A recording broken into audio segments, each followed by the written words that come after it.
Bonjour René, Bonjour Dorian. je suis ravi de te retrouver aujourd'hui en tant qu'expert Stratexio pour que tu puisses nous parler de la thématique l'indirect pour se développer. Donc avant même de commencer, j'aimerais que tu recontextualises un peu le sujet et que tu nous parles un peu des enjeux de cette thématique. Eh bien, c'est avec grand plaisir et merci pour m'accorder cette interview. Donc, bonjour à tous et à toutes. Je vais vous remettre un petit peu le contexte que l'on rencontre chez la plupart de nos clients qui veulent aller à l'international. La question fondamentale qui se pose est la suivante, mais quel est le bon canal de vente que je dois utiliser pour me développer dans des pays étrangers? Alors, un premier constat d'abord, un état de l'art du marché qui en dit long sur les décisions que vous devez prendre, à savoir que 78% des entreprises qui partent à l'international en mode direct abandonnent au bout de 2 ans, tout simplement parce qu'elles sont déçues par les résultats, parce que c'est trop cher, parce que c'est trop long, et donc il y a un abandon de cette activité. Ceci est conforté par le fait que si vous partez à l'international ou les sociétés qui partent à l'international à mode direct mettent 3 à 5 ans pour atteindre le ROI d'une filiale. Et le mode direct, je dirais, devrait être utilisé par des sociétés qui ont une certaine maturité, qui ont déjà une bonne organisation, une bonne maîtrise du couple marché-produit. Là, c'est parfait pour aller en mode direct et créer une filiale à l'international. Alors, quelle est l'alternative au mode direct? Eh bien, c'est le mode indirect, c'est-à-dire passer à travers des partenaires commerciaux, des revendeurs, des installateurs, des cabinets de consultants, etc. Et le résultat, et notre constat, c'est que le mode indirect, c'est vraiment la première étape idéale pour toute société qui veut attaquer un nouveau pays, un nouveau marché, et surtout, si vous voulez, en étant au niveau d'une maturité de moins de 5 ans. Voilà. Et c'est un excellent tremplin pour pouvoir installer et assurer une filiale ultérieurement dans les années à venir. C'est comme ça que procèdent les Américains. Ils viennent chez nous, ils achètent, ils prennent des parts chez un revendeur, chez un VAR, chez un intégrateur. Et lorsque le business est développé, eh bien, ils font l'acquisition de cette entité de revente. Voilà. Donc nous, c'est ce que nous préconisons pour les sociétés qui ont, je veux dire, peu d'expérience à l'international et qui souhaitent se développer rapidement. Alors, ceci étant, ça ne se fait pas sans organisation, sans maîtrise, sans outils, sans méthodologie. Et c'est là où Pad Consulting intervient pour aider justement les clients à mieux structurer et à mieux réussir leur développement à l'international. Voilà un petit peu l'enjeu. Alors, mon CV, mon CV, il est assez long eu égard à mon grand âge. Ceci étant, je combine deux expertises. La première, c'est la colonne de gauche, c'est tout ce qui est après aux bonnes pratiques pour monter un réseau de partenaires commerciaux. J'ai appris ça chez SAP, chez IBM, chez Digital, chez BEA Systems, donc toutes des sociétés leaders américaines sur leur marché. Et à partir de là, j'ai créé en 2004 la société Pad Consulting, qui a pour objectif d'aider les sociétés à mettre en place, à recruter, développer leur réseau de partenaires commerciaux. Et je dirais que notre différenciateur, ma proposition de valeur sur le marché, c'est d'avoir créé une méthodologie qui est unique en Europe, qui permet de respecter, je dirais, un fil rouge avec des outils et une expertise qui permet à nos clients de gagner beaucoup de temps et beaucoup d'argent. Voilà. Donc ça, c'est mon expertise sur les stratégies indirectes. Et mon autre expertise concerne l'international, puisque dans ces sociétés, bien entendu, j'ai été amené à gérer du business sur des pays à l'international.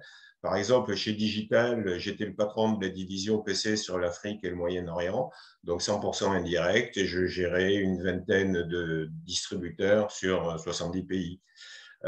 Chez BEA Systems, j'étais directeur des alliances européennes, où j'ai passé le business influencé à travers des cabinets de conseil, à travers des grands consultants, de 30 à 50% du chiffre d'affaires en 2 ans.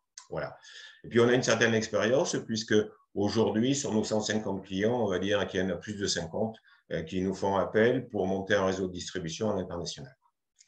Donc, voilà un petit peu le reflet de notre expérience. Elle est concrétisée par un certain nombre de clients. On a 150 clients. On a des très gros, on a des leaders nationaux, on a des scale-up, on a des startups. Donc, des gens qui ont des tailles différentes, qui s'adressent à nous, car on a l'avantage d'avoir une méthodologie qui s'adresse à toutes les tailles d'entreprise.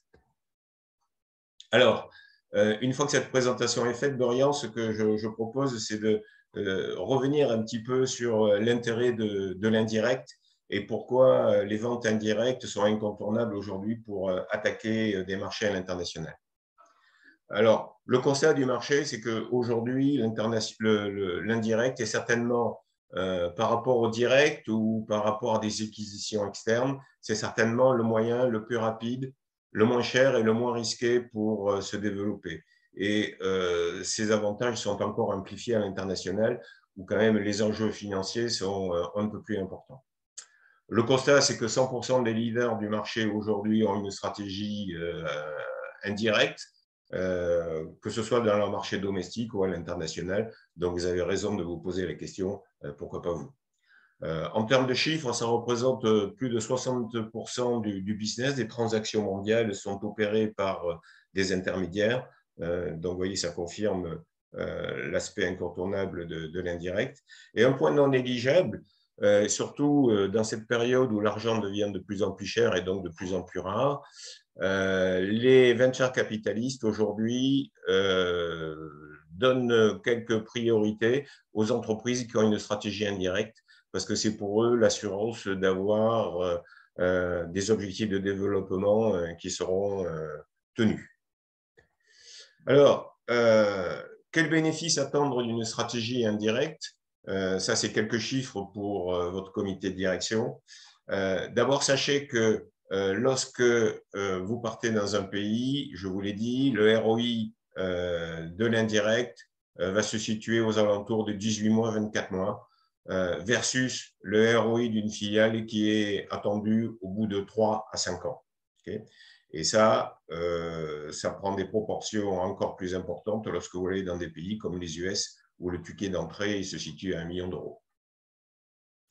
Les bénéfices et les partenariats, les bénéfices directs, d'abord, vous allez recruter des partenaires qui ont un parc client relativement conséquent et c'est sur ces parcs clients que vous allez opérer vos premières ventes. Donc, ça veut dire que dans les 6 mois qui suivent le recrutement d'un partenaire, vous pouvez vous attendre à avoir des premières ventes.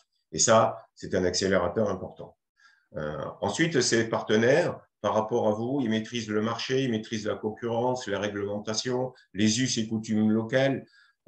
Donc, ils vont vous aider à vous inspirer et à monter en maturité par rapport à leur propre pays. Et ils vont vous aider aussi à localiser votre offre, que ce soit sur un plan technique, sur un plan commercial ou sur un plan juridique. Voilà. L'effet de levier, ben, il est évident, que ce soit sur le marché domestique d'ailleurs ou sur le marché à l'international. Quand vous passez par des partenaires, ben, vous ne payez qu'un channel manager, c'est-à-dire le responsable en charge des partenaires, qui va gérer, on va dire, une quinzaine de partenaires qui auront chacun 2 commerciaux. Donc, ça veut dire que vous avez 30 commerciaux qui travaillent pour vous en longueur de journée et vous n'en payez qu'un seul. Vous payez que le seul channel manager. Ça, je peux vous assurer que les venture capitalistes ou votre DAF, il comprendra très bien l'intérêt de la stratégie indirecte. Voilà. Et puis, dernier point, et c'est malheureusement d'actualité, avec les aléas sanitaires, économiques, politiques, etc., le fait d'avoir des partenaires vous permet d'externaliser les risques versus une filiale où quand aujourd'hui vous avez une filiale en Ukraine ou en Russie, ce n'est pas évident de rapatrier votre personnel. Voilà. Donc, en conclusion de tout ceci, vraiment notre conviction chez PAD, c'est que l'indirect est vraiment la première étape idéale pour démarrer à l'international, pour acquérir, je dirais, une meilleure connaissance du marché local, avec, pourquoi pas, l'objectif de monter une filiale dans les années qui suivent. Alors, ça, c'était le côté jardin. Hein. Côté cours, ça ne se fait pas de manière spontanée, naturelle. Il y a quelques précautions à prendre pour monter un réseau de vente à l'international. D'abord, le constat du marché. Chez nos clients, et c'est eux qui nous le disent, ils nous disent c'est dommage qu'on ne vous ait pas connu avant, parce qu'on a mis 5 ans pour commencer à avoir un réseau de partenaires qui commence à être productif. Okay. Sachez qu'il y a grosso modo 60% d'échecs dans les partenariats, c'est-à-dire 60% des partenaires ne répondent pas à vos attentes. Et pourquoi? Parce qu'il n'y a pas d'organisation, parce qu'il n'y a pas de programme, parce que le recrutement a été fait un petit peu au petit bonheur, la chance, etc. Et le dernier point, et j'attire votre attention là-dessus, j'aimerais que vous reteniez ce chiffre. Le coût de recrutement d'un mauvais partenaire est au minimum de 15 000 euros. À l'international, vous pouvez multiplier par 2. Donc, vous n'avez pas le droit de vous tromper dans le recrutement d'un partenaire. D'où la nécessité d'être très rigoureux et de respecter quelques règles dans le process de recrutement des partenaires. Alors, les erreurs classiques que l'on trouve sur le marché, c'est la précipitation. On démarre, on vient de créer une société ou on vient de créer l'ancien nouveau produit, immédiatement on va à l'international, et bien là c'est un peu le casse-pipe parce qu'on ne maîtrise pas encore tout le produit, on ne maîtrise pas complètement le marché, donc on est face à de fortes désillusions. Être opportuniste sans réelle stratégie, c'est-à-dire qu'on va recruter le premier partenaire qui toque à la porte parce qu'il a un lead à vous procurer, ce n'est pas forcément le meilleur partenaire pour les années qui viennent. Sous-estimer les coûts de démarrage. Il faut, même si vous recrutez des bons partenaires, il y a un investissement à effectuer les 6 premiers mois pour soutenir et accompagner ce partenaire afin de gagner les premières affaires le plus rapidement possible. Donc, il y a un minimum de coûts. Et puis, le dernier point, mais ça, c'est très français, c'est penser que la valeur technique de votre offre est suffisante pour recruter tous les partenaires de la Terre et gagner tous les marchés. Vous savez que ce n'est pas vrai et que malheureusement, les cimetières sont pleins de solutions extraordinaires sur un plan technique. Voilà. Alors, les conditions de réussite de l'indirect à l'international, je vous en ai mis 5 qui nous paraissent vraiment absolument nécessaires à respecter. La première, il faut que votre offre soit channel ready, c'est-à-dire qu'elle réponde aux attentes des partenaires. Je vous l'explique, par exemple, il faut que votre offre elle soit robuste techniquement, qu'elle tienne la route. Il faut qu'elle dégage de la profitabilité pour vos partenaires. Il faut qu'elle soit easy to do business with pour vos partenaires. Voilà. Et il faut que votre offre aussi soit international ready. C'est-à-dire qu'il faut que votre offre soit localisable, il faut que le support soit en anglais, il faut que vous ayez les connecteurs, les installateurs avec tous les, je dirais, l'écosystème local de chacun des pays. Donc, il y a un minimum de règles à respecter. L'autre point qui me paraît essentiel, c'est qu'il faut que tous les membres de votre comité de direction soient impliqués dans ce projet d'entreprise. Dans la mesure où l'indirect et l'international impliquent tous les départements de votre société, du marketing à la R&D, en passant par le service, le support, le juridique.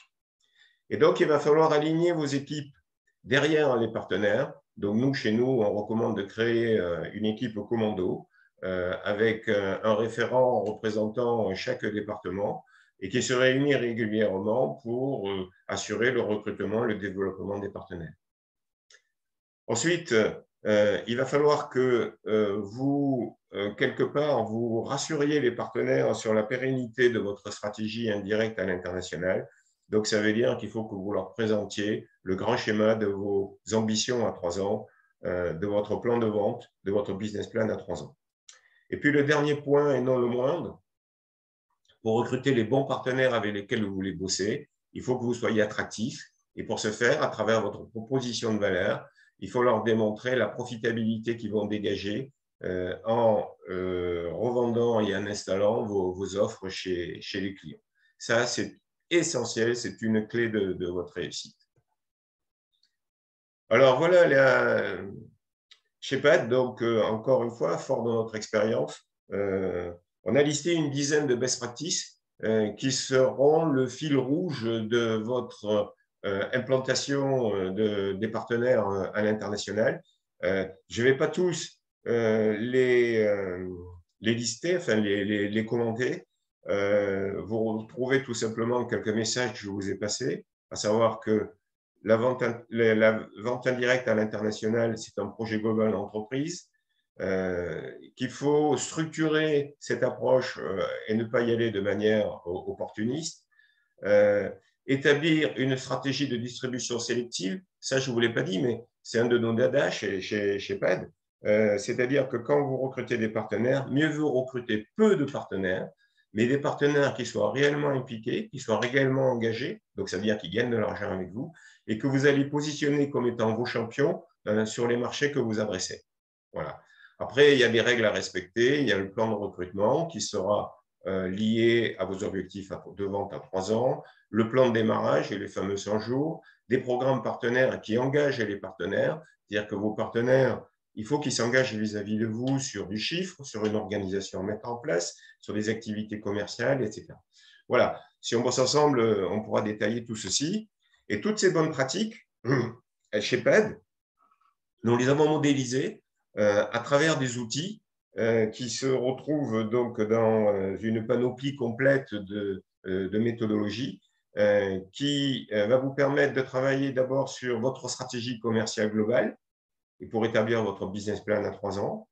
Ensuite, pour définir le design, je dirais le profil de votre réseau de partenaires, ce qui va vous donner lieu à un livrable qui est la proposition de valeur, qui mettra en exergue la profitabilité que les partenaires vont dégager en travaillant avec vous. Ensuite, on va travailler sur le channel management et notamment le plan de recrutement et de démarrage, ce qui est essentiel. Et puis, pour plus tard, le plan de développement, une fois que les partenaires se seront développés. Et puis, sachez qu'en parallèle, on a bien entendu tous les services de formation, formation pour votre channel manager, formation pour les dirigeants, formation pour les commerciaux directs, etc. Voilà. Et c'est ce qui fait notre force chez PAD, c'est qu'on a une méthodologie et cette méthodologie, on l'a outillée avec des outils qui nous permettent d'intervenir chez nos clients et en quelques jours, on aboutit à l'ensemble de ces livrables alors qu'il faut peut-être plusieurs années pour y arriver. Voilà, je vais terminer sur l'intérêt de se faire accompagner par notre expertise. Vous avez vu qu'on a une expertise unique de par mon cursus et de par mon nombre de clients, qu'on intervient avec une méthodologie, surtout des outils opérationnels. Et donc, vos attentes vis-à-vis de PAD et vis-à-vis de moi-même, c'est de gagner beaucoup de temps dans la mise en place de cette stratégie indirecte, de gagner du temps, de gagner de l'argent, éviter les erreurs, forcément. Et pour les clients qui ont déjà des partenaires à l'international, on peut vous assurer que ces mêmes partenaires, ces partenaires stratégiques, une croissance de 30% d'ici les 18 mois qui suivent notre installation. Voilà, Dorian, j'étais peut-être un peu bavard, mais ça, c'est parce que je suis toujours enthousiaste sur ces aspects business de l'indirect à l'international. Et je reste disponible vis-à-vis de tous vos membres, de tous vos clients pour répondre à leurs questions. Ça sera avec grand plaisir. Merci encore pour votre attention. Je te remercie énormément, René, pour toutes ces précisions, tout ce partage d'expérience et tes nombreux conseils qui vont être directement applicables dans les entreprises. Donc voilà, j'invite vraiment les chefs d'entreprise qui veulent se développer à l'international d'une manière indirecte à te contacter directement pour voir ce qui est envisageable de faire. Donc voilà. Avec grand plaisir. Merci encore, René. Et puis, on va clôturer cette vidéo et on se retrouve bientôt. Au revoir, René. Au revoir, Dorian, et bonne journée à tous.